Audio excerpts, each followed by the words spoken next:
Then next question है the average monthly temperature in degree C in Silvas, Turkey are shown in table below. Month ऊपर लिखे हुए हैं जनवरी फरवरी मार्च up to December. Temperature भी given है कि एवरेज टेम्परेचर इन जनवरी -4 है, फिर -3 है, फिर 2 है, फिर 8 है, अप टू -1 दिसंबर में। ठीक है, which month is the coldest. तो ये लिस्ट आपको क्या बता रही है कि कौन सा महीना जो है सबसे ज्यादा ठंड होती है। जनवरी। जनवरी -4 है, तो जनवरी। Work out the difference between the temperatures in November and temperature in दिसंबर। दिसंबर 8 और माइनस -1 सर, 8 -1 डिफरेंस मालूम करना है ना नवंबर और दिसंबर का, तो 8 टाइम डिफरेंस है सर। -1, तो ये बन जाएगा 8 माइनस माइनस माइनस, ब्रैकेट -1 तो इट विल 9 बी इक्वल आएगा। To 8 + 1 is equal to 9 9 degree C. Celsius.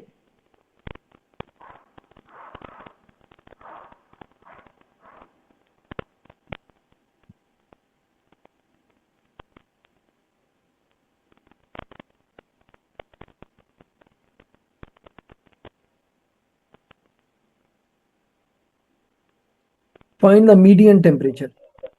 Median temperature जो है वो क्या फॉर्मूला होता है n+1 divided by 2। Median find out करने का तरीका है n median is equal to n+1 divided by 2 term, यानी कि नंबर ऑफ टर्म हमें बताएगा, आंसर नहीं देगा, नंबर ऑफ टर्म बताएगा। तो कौन सी नंबर ऑफ टर्म है which is the median. Median mean के बिल्कुल मिडल वाली टर्म, बिल्कुल मीडियन, मीडियन मीन मिडल वाली मिडिल टर्म। वाली टर्म। लेकिन इससे पहले हमने ये करना होता है कि जो भी डेटा गिवन है उसको हमने असेंडिंग ऑर्डर में लिखना होता है। उसको किस में लिखना है, असेंडिंग ऑर्डर में लिखना है। तो -4 -3, -4 है, -3 है, फिर -1 आएगा। सर -1 पहले आएगा। हाँ, हाँ, -1 पहले। -1 पहले आएगा सर। -1 पहले आ जाएगा ना, -4 असेंडिंग ऑर्डर में इसको लिखते हैं ना। हाँ, इस -4 सब छोटा है तो -4 हाँ, पहले आएगा सर। असेंडिंग ऑर्डर क्या होगा, पहले आ जाएगा -4, फिर आ जाएगा -3, फिर आ जाएगा -1। तो -1 के बाद फिर कौन सी है, ये -4 2 -1। 2 नहीं, हम कौन सा लिख रहे हैं, असेंडिंग लिख रहे हैं। -1 के बाद सर 2, आपको आएगा। 2 के 2 बाद फिर 8 8, फिर 8 2 8 8, 11 भी हो गया, 2 भी हो गया, 8 भी हो गया, 11 13 11 17 19 14 20 16, 11 11 13 16 14 17 19 20 17 भी था ना, यस 19 20 19 और 20, 19 एंड 20।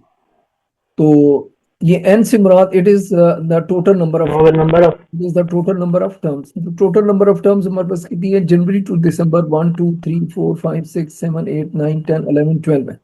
ठीक है, तो अब मैं मीडियन कैसे फाइंड आउट कर सकता हूँ। Median is equal to 12 + 1 over term. तो 12 + 1 जो है वो क्या होगी, 13 ओवर टर्म। तो 13 ओवर 2 का क्या मतलब है, 2 6.5 6.5 फिफ्थ टर्म, यानी कि 6 और 7 के बिल्कुल इन बिटवीन, 6 और 7 के बिल्कुल इन बिटवीन। वन, ये इधर से काउंटिंग करनी है ना, जो हमने असेंडिंग ऑर्डर दिया है। तो 6 1 2 3 4 5 6 ये, और 7 ये यहाँ पे इस जगह पे, यानी कि ये 11 और 8 का एवरेज, 8 + +11 डिवाइडेड बाय 2, तो 19/2 is equal to 8.5 9.5 9.5 degree C. ये हो गया। ठीक है, क्लियर है। जी